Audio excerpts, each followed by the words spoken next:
So from this point forward, I haven't got any notes about how to introduce each of the speakers. It got too late last night, so I have to make it up as I go along.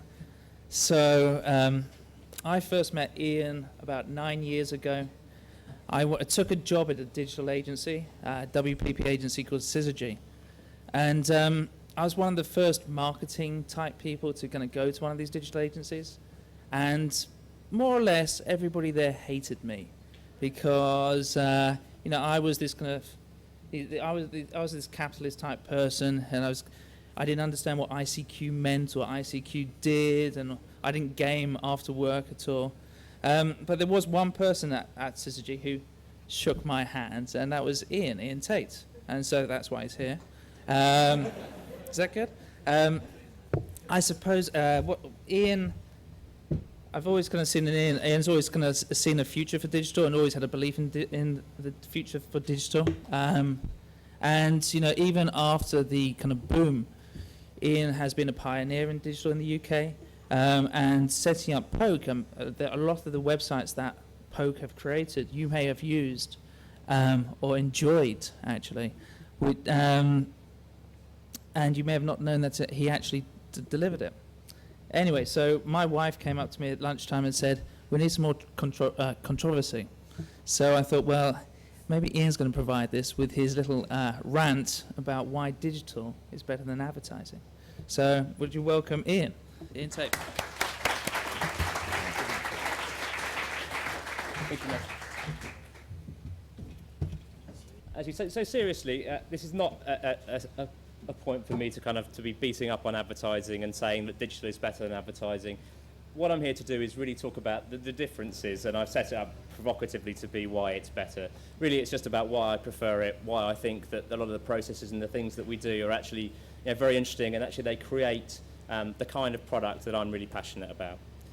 So first of all, when Piers asked me, because I'd originally written this 10 reasons why digital is better than advertising on my blog, and Piers says, will you come and present it at a PSFK conference? And I said, yeah, if I get protection.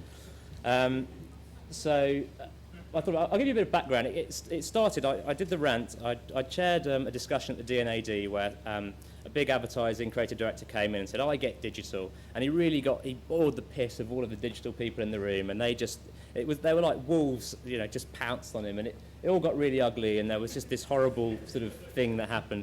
I had a few beers, and I got home, and he's like, you know what, I'm really angry about this too. And I started writing these 10 reasons. Thankfully, I fell asleep before I'd finished and posted it to my blog because it was really horrible. It was just full of bile and vitriol, and there was nothing constructive about it at all. Thankfully, my girlfriend works in advertising, and I showed it to her, and she went, you can't possibly ever expose the world to that. So after about 6 months of sitting on it and writing it again and again, I got to something that I think is sort of balanced and considered. But I kind of couldn't figure out how to start this presentation, so I went back to a great speech, and I thought about saying, one day little advertising children and little digital children will play together, but then I thought, no, I can't do that. And then I thought, actually, there is a real sort of point to this sort of race issue. And I realised it when, after my blog post had been out there for a while, another creative director from a big advertising agency said, why do you hate advertising so much? And I turned around to him and said, I don't hate advertising. Some of my best friends work in advertising. And I realised that was the language of a racist, so I thought that was fine. So anyway, it's not about, it's not about digital supremacy. It's not saying that this is the right way of doing things. It's more about pride. I just really like that guy with this sign saying he loves his gay son. Touch me. But I think, it is about this, and it is about celebrating the differences between the two industries and finding a way that we can sort of live together in a multicultural society where, we've got this mutual respect, and actually we're all doing the things that we love for the greater good of everyone, almost. And what we don't want to have is this kind of world of homogeneity where everyone's doing the same thing. There's a kind of standard way of doing things, a status quo that just sort of reduces everything to the kind of lowest common denominator, stuff that's palatable for everyone. That's not the kind of the world that I signed up for. So this is a fence, right? And Some people are on one side of the fence in advertising, and some people are on the other. They're in digital. That's the way I see the world. But there's great things that we can learn from each other. So, you know, advertising people can learn how to be cool from digital, as evidenced in this clip.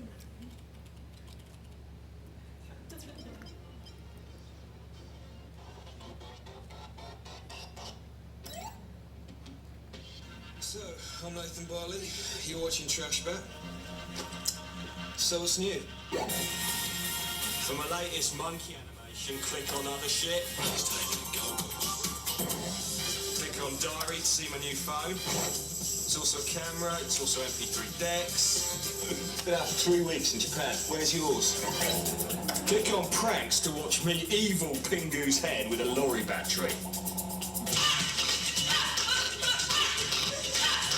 His trousers fall down, there's like a piss stain on his pants. Check it out, yeah, it is well done.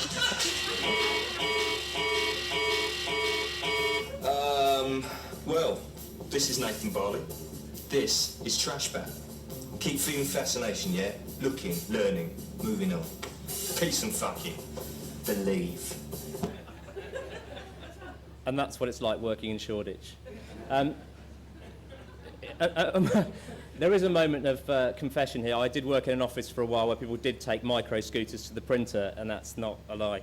But on the other side of the fence, you know, obviously in digital we can learn how to handle clients and also how to present creative work in a brilliant way, as evidenced here. So Bob, I'm trying to act like I'm making a contribution when clearly my role is ill-defined and unnecessary. No, that sounds good, Farcatcher. Awkward, uncomfortable drink with a client, anyone? I'd love to, but I have to go snort cocaine off a stripper's tits. Thanks, but I'd rather be burned alive. Okay. So, I despise you and your dope-smoking, turtleneck-wearing, dog-licking brethren. Your kind totally destroyed our last campaign with their self-indulgent crap, and I'm sure that you guys will do the same with this one. Fuck up. Brick, I won't return your calls for about a week. Oh, you never do. Fuck yourself. Trying to get you fired. Slept with your wife last night. So as you can see, on both sides of the fence, there is ammunition to kind of lampoon both of us. So, you know, we're all scum, and that's the one thing that unites us, but we'll get on to more of that later. I think one of the things that when I was sort of thinking about the differences between the two industries, I sort of started thinking, you know, could I actually understand advertising? And then I started looking at how much information I get every single day. And, you know, I turned on my RSS reader and there were 5,000 unread things. And I was like, I can't keep up with what's going on in the world. I need to specialize. I need to kind of find something that I believe in and just do that. I can't try and know everything. So that's just to say that people who do try and kind of understand everything, I think they've got their work cut out for them, and I hope their heads don't explode. So on to this kind of 10 reasons why digital is better than advertising. If you'll notice, I've slipped in a couple of inverted commas around better here because I was getting a bit nervous at this point. And again, to prove my nervousness again, I'm making another disclaimer. I'm not speaking for all digital agencies because there's lots of different kinds. Some sort of approach things from an advertising point of view. They're structured like ad agencies. Others are very much kind of digital agencies. And at Poke, we're very much the latter. And you know, we come at things sort of looking at digital, you know, whatever that is. So it's bits of technology, whatever. And I think it was interesting earlier, the conversation about kind of semantics and what different words mean. And I think, you know, advertising and digital are two of those words that people kind of misuse and don't really understand sort of how they relate to one another. But sort of after hearing, I think it was Simon talking about a cause and belief, it's sort of, we've been talking for a while about what it is at Poke that we believe, and our purpose is to make the web better. And that's what we want to do with clients. And if clients come to us and say, we want to do something that makes the web better, then I think we're in a pretty good place together. So I'm going to move on to point number one, which is the most important thing, I think, is that we don't have to do advertising. That's one of the benefits of having a really nebulous title like a digital agency or interactive agency. It's not loaded with all of the stuff that you get if someone comes to you with an advertising brief. And I know that's true of, there are lots of advertising agencies who do more than just advertising, but I think it's such a loaded term and there's such a lot of expectation and the structures are all there that make it sort of almost a foregone conclusion that you are going to get some form of advertising when you go to them. But there's an interesting point to this, which is also that clients have to get much better at buying digital stuff that isn't advertising. So if you want to do a really big, interesting, disruptive idea, and I was really humbled by the stuff that Dan was showing because, I sort of think that we do interesting digital things, but you look at that and we're mere sort of tiny pedestrians that don't really get it at all when compared to even the users of his kind of game. So, but there is, if you do want to do big things like that, clients have to buy into it in a different way, and they have to kind of get rid of things like ordinary campaign timelines. An ARG that runs for a year and a half, clients don't buy bits of communication that are going to last for a year and a half typically. So they have to sort of start thinking differently. And I was going to show a couple of examples of things that we've done that are websites or web products or digital things that aren't advertising. But I think we've all seen quite a lot of them today, and I think Nikki showed a lot of things that actually are exactly the kinds of things that we believe in and that we're really excited about. That was one. So the second point is that with digital, you can just do stuff. So you only need really limited skills. The average 12-year-old has got enough skills to build websites, customize MySpace pages, put videos up on YouTube. You don't need a budget to do it. You don't need a media owner's permission. You can just get out there and start doing things. And we've been seeing some creative teams who've come from sort of traditional advertising agencies. It's amazing when you see their books and they've got sort of scamps in there. In our world, that doesn't really make any sense. Why would you just have some mock-ups of something that you might have wanted to create at some point? Why don't you just get out there, do it, build it, make it happen? And I think that's an attitude that kind of is starting to kind of permeate through digital, and I think it's a really exciting thing. And a lot of the people that are out there doing really interesting creative stuff online, they are the people who are just going out there and doing it. And those are the people that are getting ripped off, hired. We're all trying to kind of compete with those guys. And there's a guy here called Lasse, who's a Norwegian guy who I think we've probably all seen his stuff. So.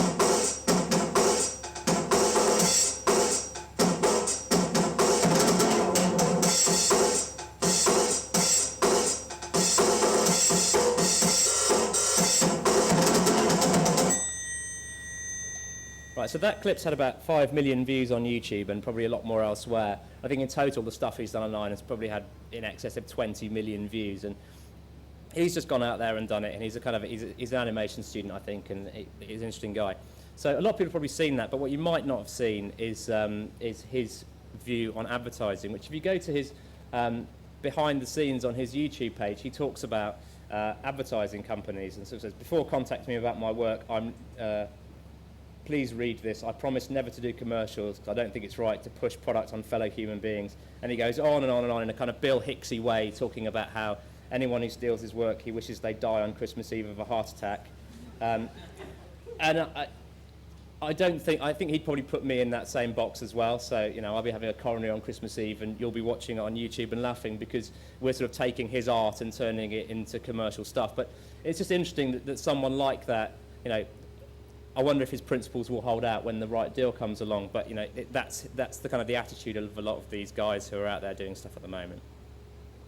So the third thing is that the fact that you can just do it actually sort of breeds this culture of entrepreneurialism within digital agencies. So this is just something that I couldn't find a really good example of this last night, and this is just something that I did when there was a agency.com in the States did this subway pitch that generated a lot of buzz and a lot of excitement.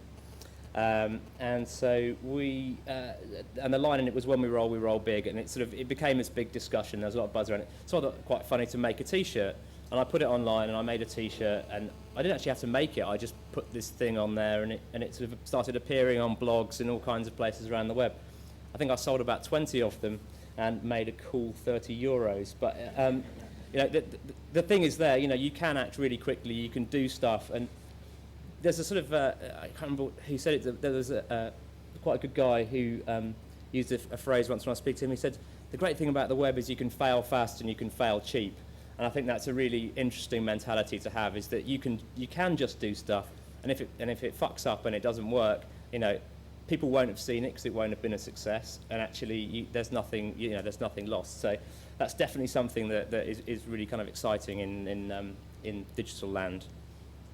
I think another kind of example of that, not sort of business entrepreneurially, but just creatively, I looked around Poke the other day, and we're sort of 45 people, and almost half the people in the agency actually write blogs, and that's people from, you know, office managers through creative directors, managing directors, developers, and they're all just doing it about kind of odd things that they like. You know, one girl blogs about what she has for dinner every night, and it's just really charming and nice, but they've got this attitude that they can go out and make things. In contrast to that, we were talking to a group of planners from an ad agency. And oddly, it was a mixture of planners and creatives, actually. And half the people in Poke write blogs, and less than half the people in that group actually read blogs. So it was kind of a weird, you know, it made me realise just how fortunate we are to have that kind of environment where people are empowered to just do things. The fourth point is that egos are marginally smaller in digital. Not totally smaller. And I think it's this thing of we know what we don't know. Whereas the reason I've got a broken leg on here is I've heard it a couple of times, you know, we get digital, we've bought stuff on eBay. It's like, hang on, I've broken my leg, it doesn't mean I'm a doctor. And just because I've been watching TV for the last 30 years doesn't mean that I'm proficient in making TV ads. So just the fact you've been using the internet for 5 years, why should that mean that you understand it enough to do things? And I just think, you know, it may be, you know, there are people out there doing things and fair play to them. I'm not taking that away from anybody. I just think there's an attitude which is just about kind of arrogance that means that just because I've used it means I completely get it. And I think that's something that I don't think we have so much in digital. And we look to collaborate when we don't know how to do things. So, you know, we've been doing a bit of video content recently, and, you know, we know we don't know how to edit, direct, shoot video, so we've been going out and working with other companies and deferring and giving over a lot of the creative control to the people that we're working with, because that's the way to get the best results. And there's another point about ego and specifically relating to online, and that's about when you're producing stuff that's supposed to go out into a kind of networked participatory culture.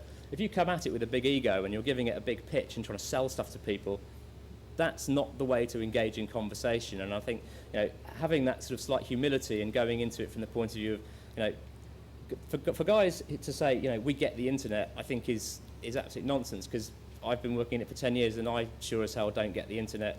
There's huge bits of it that I don't have any clue about. The fifth thing is that online audiences are absolutely great. So, you know, I've put there, they're rude, opinionated, stupid, fickle, smart, informed, inspirational, loyal people. And, you know, they're this really mixed up bunch, and they, you know, they're vocal and they tell you when they like stuff and they tell you when you hate it. And you can see it immediately after you've done something.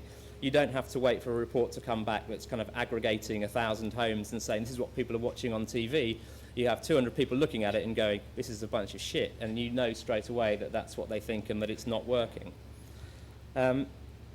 And one thing to bear in mind about online audiences is that, you know, they know way more than we do about things. And it's probably a bit dark to see, but this is a clip from someone's put on YouTube of, it's a sort of Star Trek versus Star Wars mashup that's really brought all the nerds out of the closet. And my favourite bit is that the only reason TIE fighters are weak is because the Empire built them without shields, life support, hyperdrive, etc. to keep costs down. Which I didn't know, and I'm guessing the guy who made the clip didn't know either. The sixth thing is a very personal one, and you know, people say in advertising, you know, creative people want to make movies or they want to write books or screenplays. Someone told me the other day, planners apparently their ambition is always, you know, they always want to write books. But me, I'd just like to be an inventor. I'd like to have a shed, but it's not all just about the shed. It's I do love sheds. But it is about, you know, it's about being able to be at the heart of something where you're creating something. You can create something new every single day. And I don't know whether to kind of preempt this or not, but in the next session, sort of people talking about kind of planners as creatives. For me, in digital, inventors are the real kind of creatives, and whether you're a creative or a planner, I think you can have the sort of the essence of being an inventor and having that passion to do new things. And so I think those divisions in digital are less important, and we don't structure ourselves that way. And I think, you know, technology people can be brilliant inventors, and they can come up with I'm not going to use the word insights, but they can come up with things that actually will inform a new and brilliant idea or a new innovation. So invention is something that I think is really, really important within digital. And the next slide is about the kind of the fight between digital agencies and advertising agencies that I see quite a lot. So I don't think anyone has to lose out in this game. I mean, basically, it happened to me the other day. So someone from an advertising came and said, the digital agencies presented this stuff to me, and I don't like it. They're coming there and they're saying, we can do this and we can do that, and they're hungry for it, and they're going to the client and they're presenting thick binders of really kind of disruptive big ideas that are kind of eating into the ad agency's budget. And the guys from the ad agency are like, but it's ruining our thought, it's ruining our vision for it. And sometimes that's right, sometimes it's not, but there's definitely this, and we've seen it quite a lot, this kind of not invented here mentality. And if you go back with something that might take the core of an idea but shift it somewhere that makes sense for an online audience, they just won't listen to it. And I think that's why it shouldn't be about a big struggle. It should be about playing to everyone's strengths in this sort of world of respect that I talked about earlier. So the eighth reason is that you don't have to work someone with 4 middle-aged blokes' surnames above the door. On my blog, I said that I didn't think that was necessarily any better to work at somewhere like Poke or Stick or anything else with a kind of 4 or 5 letter name, which seems to be the way that digital agencies work. But there is a serious point there about kind of traditional advertising way of doing things and sort of structures. So the structures that have been put in place in these sort of traditional advertising agencies have been put there to make well understood units of advertising. That's the way they've been built up. That's why you have planners and creatives and TV producers. It's not about, I don't think they're the same structures that you need to create technical and potentially cultural innovation, which is sort of what we should be aiming for as people in the world that we're working in today. And my next slide is about working with people who properly sort of live in this world.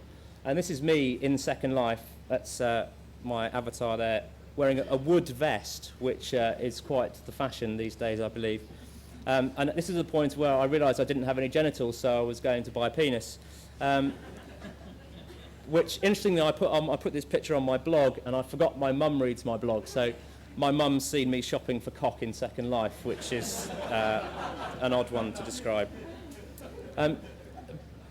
But it is really important. I mean, it goes back to this point about half the people at Poke running blogs. I mean, people in Poke are using Flickr. Everyone's signed up to Last.fm. There's a group kind of radio station. So there's lots and lots of, everyone's trying out all these new things. And I think it's really important because we hear people pitching stuff to clients and let's use Twitter to do this. And it's like, have you actually used Twitter? Do you know how it works? And I saw a terrible example yesterday where someone had set up a Twitter page and they're going, right, it's going to drive loads of traffic to the website.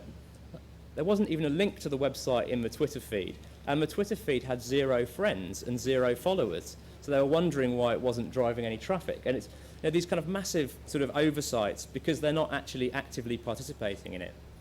And I've got a separate one here, which I'm not going to name any names, but there is an agency group network who, as part of their sort of IT policy, someone told me, this was about 6 months ago, so it might have changed, actually had in their IT policy, employees will not look at discussion forums or personal weblogs. And as an as a marketing group that owns some of the best known advertising agencies in the world, to actually have in your IT policy that people can't read blogs, obviously it's not being enforced, but just for that to be in there is just a huge, it just sort of speaks volumes really. And this sort of continues on from the point, that's not the internet. Not that the internet isn't a pot of piss, because you could probably say that about it. It's actually that the internet's not a specimen jar. And we see, I've spoken to some planners recently from above-the-line agencies who sort of see the internet almost as being this sort of specimen that they can look at and they can study and they can kind of understand it without participating in it. And it's sort of like looking out of the window and kind of going, those guys are talking down there. People like to talk, and using that as your, the start of your campaign. And then my final point is really just that the thing that really impassions me is basically that the rules are changing every day. So You know, if you work in any kind of advertising or marketing or whatever, and you know, your world has been about television, imagine being able to reinvent the television every single day. You know, even 20 times a day. You can make a bigger TV, you can make a TV that people walk into, you can make a TV that people send to each other. You know, we're in a phase where you can make new rules for yourself every single day, and you know, that makes it interesting to go to work every day in my book. So you might agree with some of those, you might not, but you know, basically what I'm saying is that I love what I do, and I hope everyone here loves what they do too, but I think digital is a real kind of, for me, that's the thing I enjoy doing for the reasons I've just mentioned. So in conclusion, I think it would be really nice if we could have a day where everyone gave their egos the day off and we actually sort of sat down and tried to do better work together, because, you know, the guys I've just been talking about in advertising, they know how to make brilliant advertising and brilliant communications, and we struggle with that sometimes, and putting those two kind of sets of strengths together, I think, would be to everyone's benefit, obviously. Keep banging on about how much I like working in digital. This is my bad bit, I shouldn't really talk about that. And then you can see the original kind of 10 reasons on my blog with a bit more kind of waffle around them. So thank you very much.